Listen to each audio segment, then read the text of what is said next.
بسم اللہ الرحمن الرحیم۔ السلام علیکم ورحمۃ اللہ تعالی وبرکاتہ۔ پیارے ناظرین، آج کی اس ویڈیو میں ہم دیکھنے والے ہیں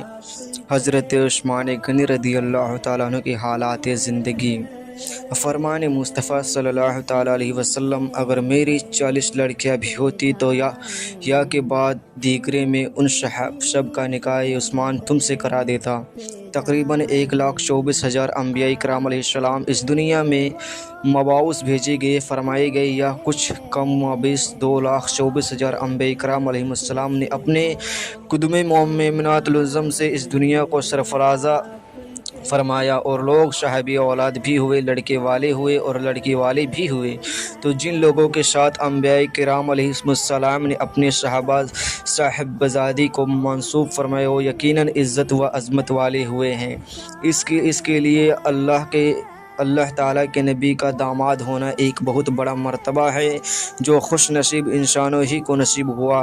مگر اس سلسلے میں جو خصوصیت اور انشاردیت حضرت سیدنا عثمان غنی رضی اللہ تعالیٰ عنہ کو حاصل ہے، وہ کسی کو نہیں کہ حضرت آدم علیہ السلام سے لے کر حضور خاتم الانبیاء صلی اللہ تعالیٰ علیہ وسلم تک کسی کے نکاح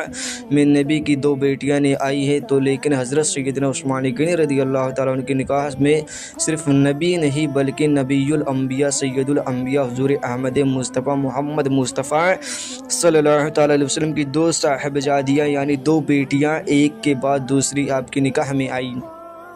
اور صرف یہی نہیں بلکہ حضرت علی رضی اللہ تعالیٰ عنہ سے یہ تک روایت ہے کہ انہوں نے فرمایا کہ یا رسول اللہ صلی اللہ تعالیٰ علیہ وسلم، یہ ارشاد سنا ہے کہ آپ حضرت سیدنا عثمان غنی رضی اللہ تعالیٰ عنہ سے فرما رہے تھے،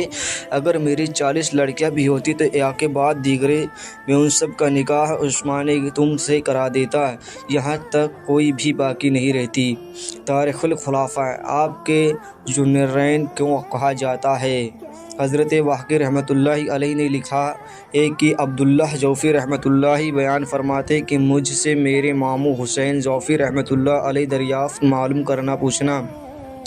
کیا کہ تمہیں معلوم ہے کہ حضرت عثمان غنی رضی اللہ تعالیٰ عنہ کا لقب ذوالنورین کیوں ہے؟ میں نے کہا نہیں۔ انہوں نے کہا کہ ہے حضرت آدم علیہ السلام سے لے کر حضور صلی اللہ تعالیٰ علیہ وسلم تک حضرت عثمان غنی رضی اللہ تعالیٰ عنہ کے علاوہ کسی شخص کے نکاح میں کسی نبی کی 2 بیٹیاں نہیں، ایک حضرت رقیہ دوسری حضرت ام کلثوم رضی اللہ تعالیٰ عنہا آئی، اس لیے آپ کو ذوالنورین کہتے ہیں۔ اعلیٰ حضرت مقدس مجاہد بریلوی رحمۃ اللہ علیہ فرماتے ہیں، نور کی سرکار سے پایا 2 سالہ نور کا، ہو مبارک تم کو ذوالنورین جوڑا نور کا۔ بدری صحابہ میں آپ کا شمار حضور صلی اللہ تعالیٰ علیہ وسلم یعنی اعلان نبوت سے پہلے اپنی صاحبزادی حضرت رقیہ رضی اللہ تعالیٰ عنہ کا نکاح آپ رضی اللہ تعالیٰ عنہ سے کیا تھا، اور غزوہ بدر موقع پر بیمار تھے، اور آپ انہی کے تیمارداری یعنی دیکھ بھال کے سبب حضرت عثمان غنی رضی اللہ تعالیٰ عنہ اس جنگ میں شریک نہیں ہو سکے، اور حضور اقدس صلی اللہ تعالیٰ علیہ وسلم کی اجازت سے مدینہ طیبہ جدہ اللہ شرفہ و تعظیمہ ہی میں رہ گئے تھے۔ مگر چونکہ حضور اقدس صلی اللہ تعالیٰ علیہ وسلم نے حضرت عثمان غنی رضی اللہ تعالیٰ عنہ کو بدر کے مال غنیمت سے حصہ عطا فرمایا تھا، اس لیے آپ رضی اللہ تعالیٰ عنہ بدریوں میں شمار کیے جاتے ہیں۔ غزوہ بدر میں مسلمانوں کو فتح پانے کی خوشخبری لے کر جس وقت حضرت زید بن حارثہ رضی اللہ تعالیٰ عنہ مدینہ منورہ جدہ اللہ شرفہ و تعظیمہ پہنچے، اس وقت حضرت رقیہ رضی اللہ تعالیٰ عنہ کو دفن کیا جا رہا تھا۔ ان کے انتقال فرما جانے کے بعد حضور سید عالم رسول صلی اللہ تعالیٰ علیہ وسلم اپنی دوسری صاحبزادی حضرت ام کلثوم رضی اللہ تعالیٰ عنہ کا نکاح حضرت عثمان غنی رضی اللہ تعالیٰ عنہ سے کرا دیا، تو ان کا بھی 9 ہجری میں وصال ہو گیا۔ عرض یہ ہے کہ اس طرح حضرت عثمان غنی رضی اللہ تعالیٰ عنہ ذوالنورین ہوئے۔ آپ کی اولاد حضرت عثمان غنی رضی اللہ تعالیٰ عنہ کے ایک صاحبزادے حضرت بی بی رقیہ رضی اللہ تعالیٰ عنہ کے شکم مبارک سے پیدا ہوئے تھے، جن کا نام عبداللہ رضی اللہ تعالیٰ عنہ تھا۔ وہ اپنی ماں کے بعد 6 برس کی عمر میں پا کر انتقال کر گئے اور حضرت بی بی ام کلثوم رضی اللہ تعالیٰ عنہ سے آپ کی کوئی اولاد نہیں ہوئی۔ آپ کا نام و نسب: آپ رضی اللہ تعالیٰ عنہ کا نام عثمان، کنیت ابو عمر اور لقب ذوالنورین ہے۔ آپ کا سلسلہ نسب اس طرح ہے: عثمان بن عفان بن ابو العاص بن امیہ بن عبد شمس بن عبد مناف، یعنی 5ویں پشت میں آپ رضی اللہ تعالیٰ عنہ کا سلسلہ نسب رسول کریم صلی اللہ تعالیٰ علیہ وسلم کے شجرۂ نسب سے ملا جاتا ہے۔ آپ کی نانی ام حکیم جو عبداللہ مطلب کی بیٹی تھی، وہ حضور صلی اللہ تعالیٰ علیہ وسلم کے والد گرامی حضرت عبداللہ رضی اللہ تعالیٰ عنہ کے ساتھ ایک ہی پیٹ سے پیدا ہوئی تھی۔ اس رشتے سے حضرت عثمان غنی رضی اللہ تعالیٰ عنہ کی والدہ حضور سید عالم صلی اللہ تعالیٰ علیہ وسلم کی پھوپھی کی بیٹی تھی۔ آپ رضی اللہ تعالیٰ عنہ کی پیدائش عام الفیل کی 6 سال بعد ہوئی۔ مذہب اسلام قبول کرنے پر آپ پر مصیبتیں: حضرت عثمان غنی رضی اللہ تعالیٰ عنہ ان حضرات میں سے ہیں جن کو حضرت ابو بکر صدیق رضی اللہ تعالیٰ عنہ نے اسلام کی دعوت دی تھی۔ حضرت عثمان غنی رضی اللہ تعالیٰ عنہ قدیم الاسلام ہے، یعنی آپ شروع اسلام ہی میں ایمان لے آئے تھے۔ ابن اسحاق رحمۃ اللہ علیہ کہتے ہیں کہ آپ رضی اللہ تعالیٰ عنہ نے حضرت ابو بکر صدیق، حضرت علی کو حضرت زید بن حارثہ رضی اللہ تعالیٰ عنہ کے بعد اسلام قبول کیا۔ دنیا چھوڑ سکتا ہوں پر ایمان نہیں۔ ابن سعد رحمۃ اللہ علیہ محمد بن ابراہیم رضی اللہ تعالیٰ عنہ سے روایت کرتے ہیں، حضرت عثمان غنی رضی اللہ تعالیٰ عنہ جب حلقہ بغوث اسلام ہوئے تو ان کا پورا خاندان بھڑک اٹھا، یہاں تک کہ آپ کا چاچا حکم بن ابی العاص اس قدر ناراض اور برہم ہوا کہ آپ کو پکڑ کر ایک رسی سے باندھ دیا اور کہا کہ تم نے اپنے باپ دادا کا دین چھوڑ کر ایک دوسرا نیا مذہب اختیار کر لیا ہے، جب تک کہ تم اس نئے مذہب کو نہیں چھوڑو گے ہم تمہیں نہیں چھوڑیں گے، اسی طرح باندھ کر رکھیں گے۔ یہ سن کر آپ رضی اللہ تعالیٰ نے فرمایا، خدائے ذوالجلال کی قسم، مذہب اسلام کو کبھی نہیں چھوڑ سکتا اور نہ کبھی اس دولت سے دست بردار ہو سکتا ہوں میں۔ میرے جسم کے ٹکڑے ٹکڑے کر ڈالو، یہ ہو سکتا ہے، مگر دل سے دین اسلام نکل جائے یہ ہرگز نہیں ہو سکتا۔ حکم بن ابی العاص نے جب اس طرح آپ رضی اللہ تعالیٰ عنہ کا استقلال دیکھا اور مجبور ہو کر آپ کو رہا کر دیا، یعنی آپ کو چھوڑ دیا۔ آپ کا حلیہ مبارک ہے۔ حضرت عثمان غنی رضی اللہ تعالیٰ عنہ کا حلیہ اور سراپا ابن اسحاق رحمۃ اللہ علیہ نے چند طریقوں سے اس طرح بیان کرتے ہیں کہ آپ رضی اللہ تعالیٰ عنہ درمیانی قد کے خوبصورت شخص تھے، رنگ میں سفیدی کے ساتھ سرخی بھی شامل تھی، چہرے پر چیچک کے داغ تھے، جسم کی ہڈیاں چوڑی تھیں، کندھے کافی پھیلے ہوئے تھے، پنڈلیاں بھری ہوئی تھیں، ہاتھ لمبے تھے جن پر کافی بال تھے، داڑھی بہت گھنی تھی، سر کے بال بہت گھوریلے تھے، دانت بہت خوبصورت تھے اور سونے کے تار سے بندھے ہوئے تھے، کن پٹیا کے بال کانوں کے نیچے تک تھے اور پیلے رنگ کا خضاب کیا کرتے تھے۔ اور ابن اسحاق رحمۃ اللہ علیہ نے عبداللہ بن حزم مزنی رضی اللہ تعالیٰ عنہ سے روایت کرتے ہیں کہ انہوں نے فرمایا کہ میں نے حضرت عثمان غنی رضی اللہ تعالیٰ عنہ کو تو دیکھا تو میں نے مردوں اور عورتوں میں سے کسی کو ان سے زیادہ حسین اور خوبصورت نہیں پایا۔ تاریخ الخلفاء، تاریخ مدینہ دمشق، ایسا جوڑا کبھی نہ دیکھا۔ اور ابن اسحاق رحمۃ اللہ علیہ نے حضرت عثمان بن زید رضی اللہ تعالیٰ عنہ سے روایت کرتے ہیں کہ ایک بار حضور صلی اللہ تعالیٰ علیہ وسلم نے مجھے گوشت کا ایک بڑا پیالہ دے کر حضرت عثمان غنی رضی اللہ تعالیٰ عنہ کے پاس بھیجا۔ جب میں آپ رضی اللہ تعالیٰ عنہ کے گھر داخل ہوا تو حضرت بی بی رقیہ رضی اللہ تعالیٰ عنہ بھی بیٹھی ہوئی تھی۔ میں کبھی حضرت بی بی رقیہ رضی اللہ تعالیٰ عنہ کا چہرے کی طرف دیکھتا تھا اور کبھی حضرت عثمان غنی رضی اللہ تعالیٰ عنہ کی صورت دیکھتا تھا۔ جب میں آپ صلی اللہ تعالیٰ علیہ وسلم کے گھر واپس ہو کر رسول کرم حضور صلی اللہ تعالیٰ علیہ وسلم کی خدمت مبارک میں حاضر ہوا تو رسول مقبول حضور صلی اللہ تعالیٰ علیہ وسلم نے مجھ سے معلوم کیا کہ عثمان کے گھر کے اندر تم گئے تھے۔ میں نے عرض کیا یا رسول اللہ جی ہاں میں گھر کے اندر گیا تھا۔ حضور صلی اللہ تعالیٰ علیہ وسلم نے ارشاد فرمایا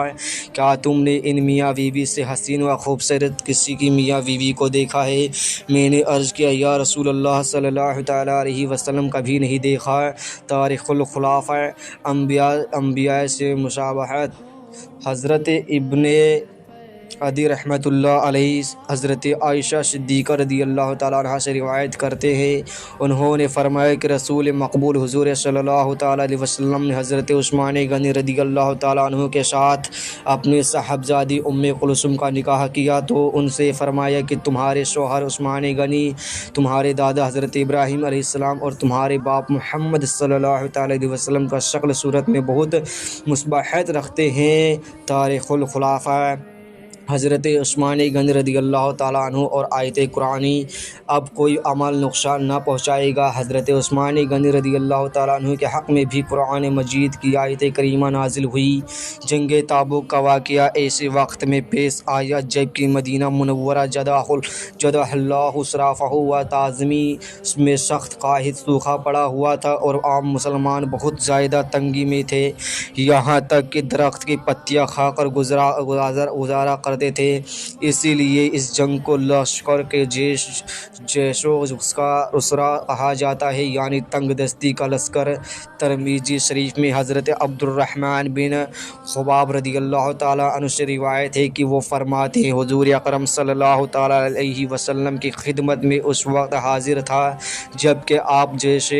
اسرا کی مدد کے لیے لوگوں کو جوش دلا رہے تھے۔ حضرت عثمان غنی رضی اللہ تعالیٰ عنہ آپ کے پرجوش لفظ سن کر کھڑے ہوئے اور عرض کیا یا رسول اللہ صلی اللہ تعالیٰ علیہ وسلم میں 100 اونٹ پالن اور سامان کے ساتھ اللہ کی راہ میں پیش کروں گا۔ اس کے بعد حضور صلی اللہ تعالیٰ علیہ وسلم نے صحابہ کرام رضوان اللہ علیہ اجمعین کو سامان لشکر کے بارے میں ترغیب دی اور امداد کے لیے متوجہ فرمایا تو پھر حضرت عثمان غنی رضی اللہ تعالیٰ عنہ کھڑے ہوئے اور عرض کیا یا رسول اللہ صلی اللہ تعالیٰ علیہ وسلم میں 200 اونٹ سانجو سامان کے ساتھ اللہ کے راستے میں نذر کروں گا۔ اس کے بعد پھر رسول اکرم صلی اللہ تعالیٰ علیہ وسلم نے جنگ کی درستگی اور فراہمی کی طرف سے مسلمانوں کو رغبت دلائی اور حضرت عثمان غنی رضی اللہ تعالیٰ عنہ کھڑے ہو کر عرض کیا یا رسول اللہ صلی اللہ تعالیٰ علیہ وسلم میں 300 اونٹ پالان اور سامان کے ساتھ خدائے تعالیٰ کی راہ میں حاضر کروں گا۔ حدیث کے راوی حضرت عبد الرحمن بن خباب رضی اللہ تعالیٰ عنہ فرماتے ہیں میں نے دیکھا کہ حضور سید عالم حضور صلی اللہ تعالیٰ علیہ وسلم ممبر سے اترتے جاتے اور فرماتے جاتے تھے کہ ایک ہی جملے کو حضور صلی اللہ تعالیٰ علیہ وسلم نے دوبارہ فرمایا۔ اس جملے کا مطلب یہ ہے کہ اب عثمان کو وہ عمل کوئی نقصان نہیں پہنچائے گا جو اس کے بعد کریں گے۔ اس سے مراد یہ ہے کہ حضرت عثمان غنی رضی اللہ تعالیٰ عنہ کا یہ عمل خیر ایسا اعلیٰ اتنا مقبول ہے کہ اب اور نوافل نہ کرے جب بھی ان کے مدریض کے لیے کافی ہے، اور اس مقبولیت کے بعد اب انہیں کوئی اندیشہ نظر یعنی نقصان نہیں ہے۔ تفسیر خازن اور تفسیر معالم تنزیل میں ہے کہ آپ نے ساز و سامان کے ساتھ 1000 اونٹ موقع پر چندہ دیا تھا، اور حضرت عبد الرحمن بن سمرہ رضی اللہ تعالیٰ عنہ فرماتے ہیں کہ حضرت عثمان غنی رضی اللہ تعالیٰ عنہ جیش اسرا کی تیاری کے زمانے میں 1000 دینار آپ نے کرتے کے آستین میں بھر کر لائے۔ دینار 4.5 ماسہ سونے کا سکہ ہوتا تھا۔ ان دیناروں آپ نے رسول مقبول حضور صلی اللہ تعالیٰ علیہ وسلم کی گود میں ڈال دیا۔ حدیث کے راوی حضرت عبد الرحمن بن سمرہ رضی اللہ تعالیٰ عنہ فرماتے ہیں میں نے دیکھا کہ نبی کریم حضور صلی اللہ تعالیٰ علیہ وسلم دیناروں کو اپنی گود میں الٹ پلٹ کر دیکھتے جاتے تھے اور فرماتے جاتے تھے آج کے بعد عثمان کو ان کا کوئی اعمال نقصان نہیں پہنچائے گا۔ رسول مقبول حضرت حضور اکرم صلی اللہ تعالیٰ علیہ وسلم نے ان کے بارے میں اس جملے کو 2 بار فرمایا۔ مطلب یہ ہے یا کہ فرض کر لیا جائے کہ اگر حضرت عثمان غنی رضی اللہ تعالیٰ عنہ سے کوئی خطا واقع ہو تو آج کا ان کا یہ عمل ان کی خطا کے لیے کفارہ بن جائے گا۔ 1000 درہم بارگاہ رسالت حضور صلی اللہ تعالیٰ علیہ وسلم میں پیش کیے تو ان دونوں حضرت بارے میں آیت کریمہ نازل ہوئی، الذین ينفقون اموالهم فی سبیل اللہ ثم یتبعون ما انفقوا منا وآل لهم اجرهم عند ربهم ولا خوف علیہم ولا هم يحزنون۔ ترجمہ کنز ایمان، جو لوگ اپنے مال کو اللہ کی راہ میں خرچ کرتے ہیں پھر دینے کے بعد نہ احسان رکھتے ہیں نہ تکلیف دیتے ہیں تو ان کا اجر و ثواب ان کے رب کے پاس ہے اور ان پر کوئی خوف طاری ہوگا اور نہ کوئی غمگین ہوں گے۔ حضرت صدر فضل مولانا سید محمد نعیم الدین مراد آبادی رحمۃ اللہ علیہ نے بھی تفسیر خزائن العرفان میں تحریر فرمایا کہ یہ آیت مبارک حضرت عثمان غنی رضی اللہ تعالیٰ عنہ اور حضرت عبد الرحمن بن عوف رضی اللہ تعالیٰ عنہ کے حق میں نازل ہوئی۔ تیسرا پارہ رکوع 4 تفسیر خازین۔ اے احد ٹھہر جا۔ حضرت ساحل بن سعد رضی اللہ تعالیٰ عنہ سے روایت ہے کہ ایک روز نبی کریم صلی اللہ تعالیٰ علیہ وسلم حضرت ابوبکر صدیق رضی اللہ تعالیٰ عنہ اور حضرت عمر فاروق اعظم اور حضرت عثمان غنی رضی اللہ تعالیٰ عنہ احد پہاڑ پر تھے کہ ایک وہ ہلنے لگا تو رسول اکرم صلی اللہ تعالیٰ علیہ وسلم نے فرمایا، احد تو ٹھہر جائے کہ تیرے اوپر صرف ایک نبی یا صدیق یا 2 شہید ہیں۔ تفسیر معالم التنزیل جلد 6۔ اس حدیث شریف سے معلوم ہوا کہ حضور سید عالم صلی اللہ تعالیٰ علیہ وسلم پہاڑوں پر بھی اپنا حکم نافذ فرماتے تھے، اور یہ بھی ثابت ہوا کہ خدائے تعالیٰ نے آپ کو علم غیب عطا تھا کہ برسوں پہلے حضرت عمر فاروق اعظم اور حضرت عثمان غنی رضی اللہ تعالیٰ عنہما کے شہید ہونے کے بارے میں حضور اکرم صلی اللہ تعالیٰ علیہ وسلم خبر دے رہے ہیں۔ اعلیٰ حضرت محدث اعظم امام احمد رضا خان فاضلی بریلوی رحمۃ اللہ علیہ فرماتے ہیں، اور کوئی غیب کیا تم سے نہا ہو بھلا، اور کوئی غیب کیا تم سے نہا ہو بھلا، جب نہ خدا ہی چھپا تم پہ کروڑوں درود۔ شہادت کا انتظار۔ حضرت عثمان غنی رضی اللہ تعالیٰ عنہ خوب جانتے تھے کہ ندی کا بہتا ہوا دھارا رک سکتا ہے، درخت یعنی پیڑ اپنی جگہ سے ہٹ سکتا ہے، بلکہ پہاڑ بھی اپنی جگہ سے ٹل سکتا ہے، مگر اللہ کے محبوب دانے غیوب جناب احمد مصطفیٰ محمد مصطفیٰ صلی اللہ تعالیٰ علیہ وسلم کا فرمان نہیں ٹل سکتا۔ اس لیے آپ رضی اللہ تعالیٰ عنہ اپنی شہادت کا انتظار فرما رہے تھے، تو یہ اور ان کے علاوہ دوسرے لوگ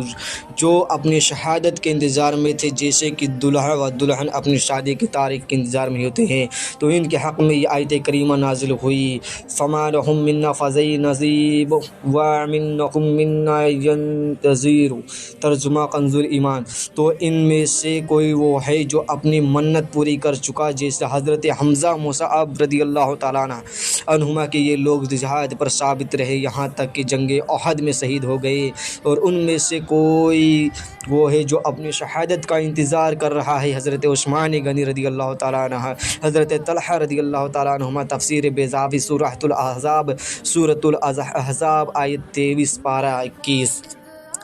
درخت پیڑ کے بدلے باغ دے دیے۔ حضرت علامہ اسماعیل حقی رحمۃ اللہ علیہ فرماتے ہیں کہ مدینہ منورہ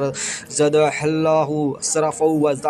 تعظیمہ میں ایک منافق رہتا تھا، اس کا درخت ایک انصاری پڑوسی کے مکان پر جھکا ہوا تھا، جس کا پھل ان کے مکان میں گرتا۔ انصاری نے سرکار صلی اللہ تعالیٰ علیہ وسلم سے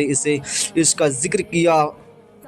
اس وقت تک منافق کا نافق ظاہر نہیں ہوا تھا۔ حضور اکرم صلی اللہ تعالیٰ وسلم نے اسے فرمایا، تم درخت انصاری کے ہاتھ بیچ ڈالو، اس کے بدلے تمہیں جنت کا درخت یعنی پیڑ ملے گا۔ مگر منافق نے انصاری کو درخت ہونے دینے سے انکار کر دیا۔ جب اس واقعے کو خبر حضرت عثمان غنی رضی اللہ تعالیٰ عنہ کو ہوئی کہ منافق نے حضور صلی اللہ تعالیٰ علیہ وسلم کو فرمان پہ منظور نہیں کیا، تو آپ رضی اللہ تعالیٰ عنہ نے پورا ایک باغ دے کر درخت کو اس میں خرید لیا اور انصاری کو دے دیا۔ اس پر حضرت عثمان غنی رضی اللہ تعالیٰ عنہ تشریف اور منافق کے برائی میں یہ آیت کریمہ نازل ہوئی، سید اکرام انا یخشعون ویتجنبون الشقین الذین یصلون نار القبیر۔ ترجمہ کنز ایمان۔ ان قریب جو نصیحت مانے گا، جو ڈرتا ہے، اور اس سے وہ بڑا بدبخت دور رہے گا جو سب سے بڑی آگ میں جائے گا۔ سورۃ الاعلیٰ پارہ 30۔ آیت 10, 11, 12 اس آیت مبارک میں من یخشی سے مراد حضرت عثمان غنی رضی اللہ تعالیٰ عنہ اور السخی سے مراد درخت کا مالک منافق ہے۔ تفسیر روح البیان جلد پیج نمبر 10 پیج نمبر 408۔ حضرت عثمان غنی رضی اللہ تعالیٰ عنہ کے فضائل و مناقب میں بہت سی حدیثیں بھی وارد ہے۔ فتنے کے وقت ہدایت پر ترمذی اور ابن ماجہ کے معرح بن عقاب رضی اللہ تعالیٰ سے روایت ہے کہ وہ فرماتے ہیں کہ رسول اللہ صلی اللہ تعالیٰ علیہ وسلم زمانے آئندہ میں ہونے والے فتنوں کا ذکر فرما رہے تھے کہ اتنے میں ایک صاحب اور سر کا کپڑا ڈالے ہوئے ادھر سے گزرے تو حضور اکرم صلی اللہ تعالیٰ علیہ وسلم نے فرمایا ایک شخص اس روز ہدایت پر ہوگا۔ اس حضرت محرر رضی اللہ تعالیٰ عنہ فرماتے ہیں حضرت حضور صلی اللہ تعالیٰ علیہ وسلم سے یہ الفاظ سن کر اٹھا اور اس شخص کے طرف دیکھا، وہ حضرت عثمان غنی رضی اللہ تعالیٰ عنہ۔ پھر میں نے حضور اکرم صلی اللہ تعالیٰ علیہ وسلم کی طرف ان کا رخ کیا اور پوچھا کیا یہ سب شخص ان فتنوں میں سے ہدایت پر ہوں گے؟ تو حضور اکرم صلی اللہ تعالیٰ علیہ وسلم نے ارشاد فرمایا ہاں یہی شہادت کی یہ بھی خبر ترمذی میں حضرت ابن عمر رضی اللہ تعالیٰ عنہما سے روایت ہے کہ وہ فرماتے ہیں کہ رسول مقبول صلی اللہ تعالیٰ علیہ وسلم نے مستقبل میں ہونے والے فتنے کا ذکر کیا تو ارشاد فرمایا یہ شخص اس فتنے میں ظلم سے قتل کیا جائے گا۔ یہ کہتے ہوئے آپ صلی اللہ تعالیٰ علیہ وسلم نے حضرت عثمان غنی رضی اللہ تعالیٰ عنہ کی طرف اشارہ فرمایا۔ جنت کی خوشخبری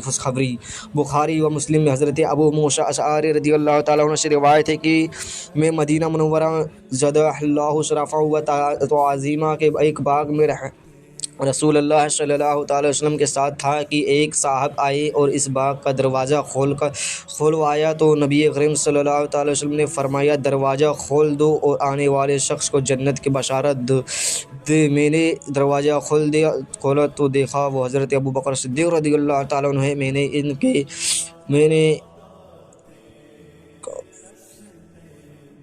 نے ان کو حضور صلی اللہ تعالیٰ علیہ وسلم کے فرمان کے مطابق جنت کی خوشخبری دی۔ اس پر حضرت ابوبکر صدیق رضی اللہ تعالیٰ عنہ نے خدائے تعالیٰ کا شکر ادا کیا اور اس کی حمد و ثنا۔ پھر ایک صاحب اور آئے اور انہیں دروازہ کھلوایا۔ حضور اکرم صلی اللہ تعالیٰ علیہ وسلم نے ان کے بارے میں فرمایا ان کے لیے بھی دروازہ کھول دو اور جنت کی بشارت دے دو۔ میں نے دروازہ کھولا تو دیکھا وہ حضرت فاروق اعظم رضی اللہ تعالیٰ عنہ ہیں۔ میں نے ان کو رسول اللہ صلی اللہ تعالیٰ وسلم کی خوشخبری سے متعلق کیا۔ انہوں نے خدائے ازوا و وزل کی حمد و ثنا کی اور اس کا شکر ادا کیا۔ پھر ایک تیسرے صاحب نے دروازہ کھلوایا تو نبی کریم صلی اللہ تعالیٰ علیہ وسلم نے فرمایا مجھ سے ارشاد فرمایا آنے والے کے لیے دروازہ کھول دو اور ان مصیبتوں پر جو اس شخص کو پہنچے گی جنت کی خوشخبری دے دو۔ روی حدیث حضرت ابو موسیٰ اشعری فرماتے ہیں کہ میں نے دروازہ کھولا تو دیکھا آنے والے شخص حضرت عثمان غنی رضی اللہ تعالیٰ عنہ ہے۔ میں نے ان کو رسول اللہ صلی اللہ تعالیٰ علیہ وسلم کے ارشاد کے مطابق خوشخبری دی اور حضور صلی اللہ تعالیٰ علیہ وسلم کے فرمان میں آگاہ یعنی خبردار کیا۔ انہوں نے خدائے تعالیٰ کے حمد و ثنا اس کا شکر ادا کیا اور فرمایا آنے والی مصیبتوں پر اللہ پاک سے مدد طلب کی جاتی ہے، فرشتے بھی حیا کرتے تھے۔ اور مسلم شریف میں حضرت عائشہ رضی اللہ تعالیٰ عنہ سے روایت ہے کہ فرماتی ہیں کہ ایک روز رسول اکرم صلی اللہ تعالیٰ علیہ وسلم اپنی مکان میں لیٹے ہوئے تھے اور آپ کی ران یا پڈلیا مبارک سے کپڑا ہٹا ہوا تھا۔ اتنے میں حضرت ابوبکر صدیق رضی اللہ تعالیٰ عنہ آئے اور انہوں نے حاضری کی اجازت چاہی۔ حضور صلی اللہ تعالیٰ علیہ وسلم نے ان کو بلایا اور وہ اندر آ گئے مگر حضور صلی اللہ تعالیٰ وسلم اسی طرح لیٹے رہیں اور گفتگو فرماتے رہیں۔ اس کے بعد حضرت عمر رضی اللہ تعالیٰ عنہ بھی آ گئے۔ انہوں نے اندر آنے کی اجازت طلب کی۔ حضور صلی اللہ تعالیٰ علیہ وسلم نے ان کو بھی اجازت دے دی اور بھی اندر آ گئے، لیکن حضور صلی اللہ تعالیٰ علیہ وسلم پھر بھی بدستور جسی طرح لیٹے رہے، یعنی ران و پنڈلی سے کپڑا ہٹا رہا۔ پھر حضرت عثمان غنی رضی اللہ تعالیٰ عنہ اور آپ نے اندر آنے کی اجازت چاہی تو آپ صلی اللہ تعالیٰ علیہ وسلم اٹھ کر بیٹھ گئے اور کپڑوں کو درست کر لیا۔ اس کے بعد حضرت عثمان غنی رضی اللہ تعالیٰ عنہ کو اندر آنے کی اجازت دے دی۔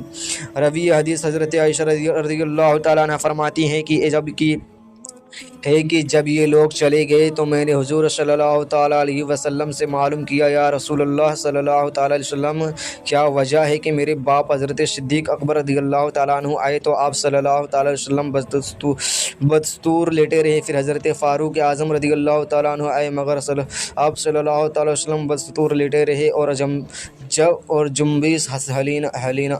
ہلانا بھی نہیں فرمائے، لیکن آپ حضرت عثمان غنی رضی اللہ تعالیٰ عنہ آئے تو آپ اٹھ کر بیٹھ گئے اور کپڑوں کو درست کر لیا۔ حضرت عائشہ رضی اللہ تعالیٰ عنہ سے اس سوال کے جواب میں سرکار اقدس صلی اللہ تعالیٰ علیہ وسلم نے ارشاد فرمایا، کیا میں اس شخص سے حیا نہ کروں جس سے فرشتے بھی حیا کرتے ہیں؟ سبحان اللہ! حضرت عثمان غنی رضی اللہ تعالیٰ عنہ کا درجہ کیا ہی بلند و بالا ہے